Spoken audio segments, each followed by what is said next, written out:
സംസ്ഥാനത്ത് പെരുമഴ തുടരുന്നു. വരും ദിവസങ്ങളിൽ സംസ്ഥാനത്ത് വ്യാപക മഴയ്ക്കും കാറ്റിനും സാധ്യതയുണ്ടെന്ന് കേന്ദ്ര കാലാവസ്ഥാ വകുപ്പ് അറിയിച്ചു. ഇന്ന് 3 ജില്ലകളിൽ റെഡ് അലർട്ട്. കണ്ണൂർ, കാസർഗോഡ്, ഇടുക്കി ജില്ലകളിലാണ് റെഡ് അലർട്ട്. തിരുവനന്തപുരം, കൊല്ലം, പത്തനംതിട്ട, ആലപ്പുഴ, കോട്ടയം, എറണാകുളം, തൃശൂർ, പാലക്കാട്, മലപ്പുറം, കോഴിക്കോട്, വയനാട് ജില്ലകളിലാണ് ഓറഞ്ച് അലർട്ട് പ്രഖ്യാപിച്ചത്. ബംഗാൾ ഉൾക്കടലിലെ ന്യൂനമർദ്ദം തീവ്ര ന്യൂനമർദ്ദമായി ശക്തി പ്രാപിച്ചിട്ടുണ്ട്. ഒഡീഷ തീരത്തിന് സമീപം വടക്ക് പടിഞ്ഞാറൻ ബംഗാൾ ഉൾക്കടലിന് മുകളിലായി സ്ഥിതി ചെയ്തിരുന്ന ശക്തി കൂടിയ ന്യൂനമർദ്ദമാണ് തീവ്ര ന്യൂനമർദ്ദമായി ശക്തി പ്രാപിച്ചത്. പശ്ചിമ ബംഗാൾ, ബംഗ്ലാദേശ് തീരത്ത് സമീപമായി സ്ഥിതി ചെയ്യുന്ന തീവ്ര ന്യൂനമർദ്ദം വടക്കു ഭാഗത്തേക്ക് നീങ്ങി അതീവ ന്യൂനമർദ്ദമായി മാറാനും സാധ്യതയുണ്ടെന്നും കുറിച്ചു.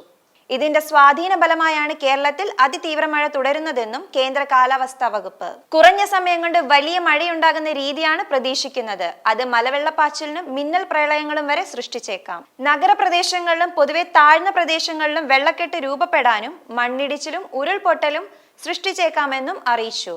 അതിനാൽ പൊതുജനങ്ങളും സർക്കാർ സംവിധാനങ്ങളും അതീവ ജാഗ്രത പാലിക്കണമെന്ന് അധികൃതർ അറിയിച്ചു.